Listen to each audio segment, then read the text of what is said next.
Guys, Savon Haidider is going to be a problem. What's up, kinfolk? It's RJ Young. I am not on a step mill. If this is your first time watching Adapt and Respond, thank you for joining us here. We talk college football year-round. If you're into that, subscribe, like, answer the question in the comments below. Do you think Savon Haidider is going to be a problem? Haidider is, well, he's a problem in high school. That's for damn sure. And he entered University of Michigan as one of the most college football ready tailbacks we've seen over the last 5 years. I don't think I'm pushing it too far to say the effect that Haidider could have for Michigan is the effect that Quinshon Judkins had for Ohio State.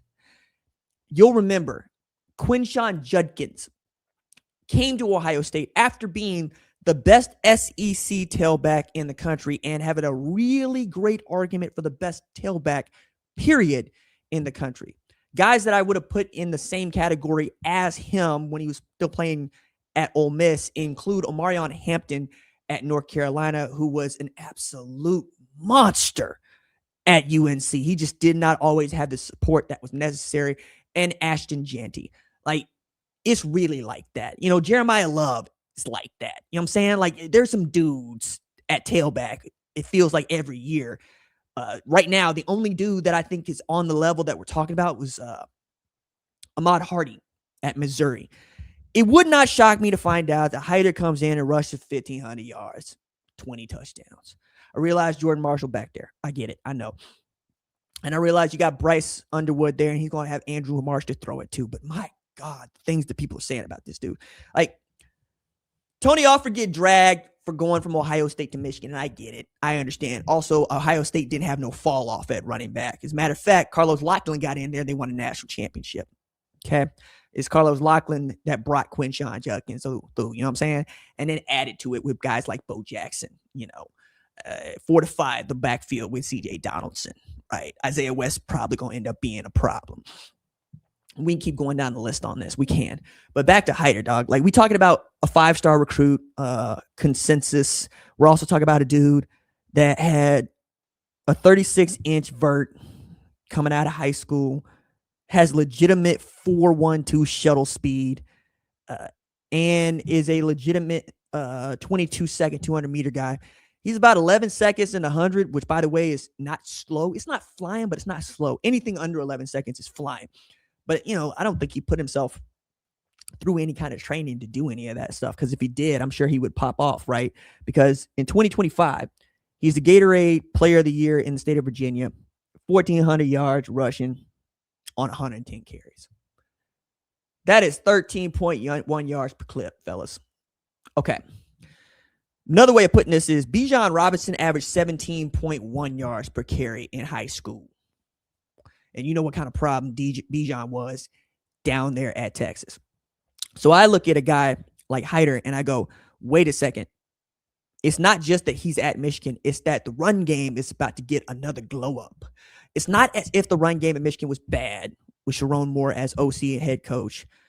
As a matter of fact, you can make an argument that 2023 offensive line is one of the best that we've seen over the last decade. You could also make an argument that Blake Corum is one of the best tailbacks we've seen over the last decade. What I think is more interesting about this Michigan team is Jason Beck's scheme and what it was able to do at Utah. People talk a bunch about Devin Dampier and his ability as a dual threat quarterback. And Jason Beck and Bryce Underwood are also going to be a problem. But the reason that they're going to be a problem is because Utah can rush for 250. They get 250 on the ground. Now, I realize it's the Big 12 and everybody going to talk shit about the Big 12, and I get it. But 250 is 250. And moving people off the ball is Kyle Whittingham's favorite jam. If you're not talking about the line of scrimmage, you're not talking about Kyle Whittingham. That man loves him some offensive line. He loves him some defensive line. He doesn't do a lot of talking about quarterbacks until it's time to talk about quarterbacks. He certainly doesn't do no talking about no wide receivers, no running backs, no linebackers, no safeties, no corners. He is about that action, boss. He want to be over the ball. He want to nose over the ball. He want to be the first point of contact. And it stands to reason. I mean, Kyle Whittingham is damn near 70. Still looks like he could go ripping in half. You know what I'm saying? Like he that type. Matter of fact, I'll bet if we was having us an old timers wrestling meet, first pick off the board, probably gonna be Kyle Whittingham. Because you talk about scrapping. You know what? I take that back. Be second pick off the board. First pick off the board be Brent Venables. Brent Venables scrap like I scrap.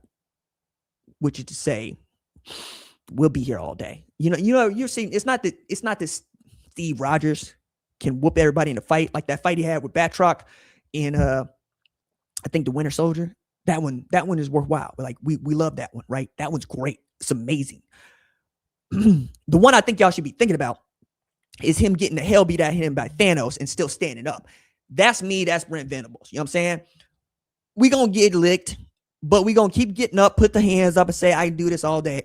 And I don't know nobody with more energy on the college football side than me. Be like, hey, stop running your mouth, run your hands. Run your hands.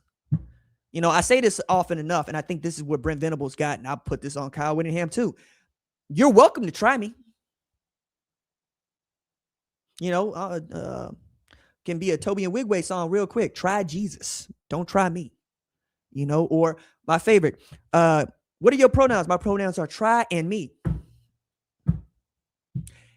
That's what I think that Hiter's going to be like in the backfield, man. Like, they're going to get him to the second level. He's going to do some of that running back stuff. And then doing some of that running back stuff, making people miss is one thing. Running them through is another.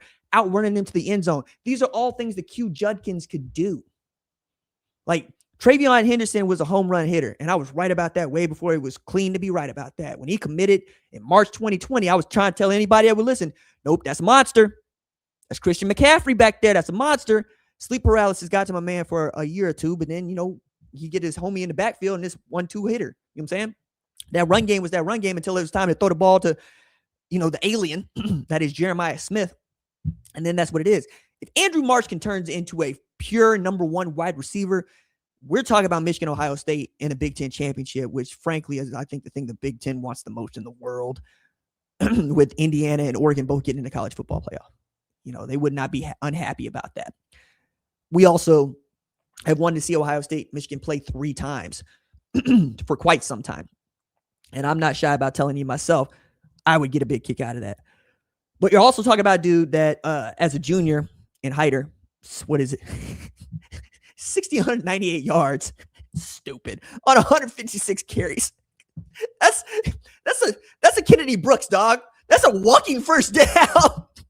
And, oh, by the way, he played defense. He had 56 tackles, 7 sacks, and he returned 3 kicks for TDs. And now all of a sudden you got Tony Alford and them talking about, hey, I got the top freshman running back in the country. I don't know what y'all gonna do about it. I'm trying to warn everybody out here in April. I got one of them ones back there. And you know what? I think he's right. I think he got one of them ones back there. I think they got another dude that can play in the NFL tomorrow from a physical standpoint. And if he can pass block, Lord have mercy. You know what I'm saying? Like, it could be that way. I'm not the kind of person that be gassing up Michigan. Ask Michigan fans about this. You know what I'm saying? Like, some of y'all rock with me, and I appreciate that. But the large majority of Michigan fans believe I'm only here to hate. That's what they think. You know what I'm saying? They think that I'm on the hater Gallagher. Like, I just be looking at them trying to shoot them spaceships out the air.